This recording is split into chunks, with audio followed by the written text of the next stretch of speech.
கருத்து சொல்லக்கூடிய உரிமையோ பெண்களுக்கு கிடையாக இருக்காது.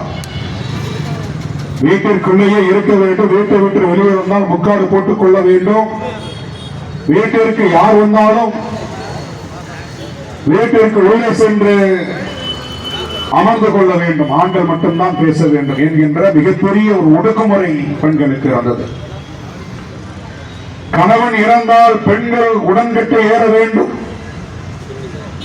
கணவனை சமாதியில் வைத்து நெருப்பிலே எரிக்கின்ற போது மனைவியையும் சேர்த்து எரித்து விடுவார்கள். ஏனென்றால் கணவன் இருந்த பிறகு அந்த மனைவி மட்டும் இருந்தால் வேறொரு ஆணோடு தொடர்பு கொண்டு விடுவாள் என்கின்ற காரணத்தினால் மனைவியையும் சேர்த்து எரிக்கின்ற ஒரு கொடுமை உலகத்தில் எந்த நாட்டிலுமே இல்லை. அது இந்தியாவில் மட்டும்தான் இருந்தது.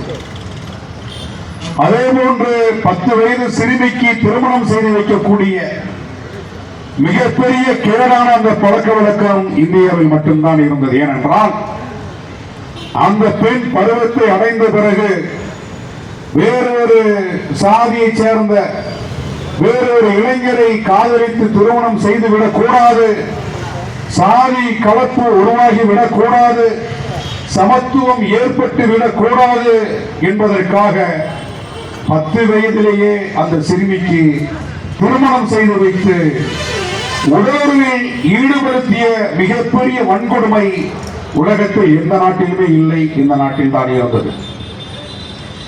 பில்லி சூனியம் இருந்தது. கடவுள் நம்பிக்கை என்கின்ற பெயரில் குழந்தைகளை பலியிடக்கூடிய, தலையை வெட்டி பலியிடக்கூடிய கொடுமை நடந்தது. பிறப்பின் அடிப்படையில் ஒவ்வொருவரும் தனித்தனி சாதியாக பிரித்தாளப்பட்டு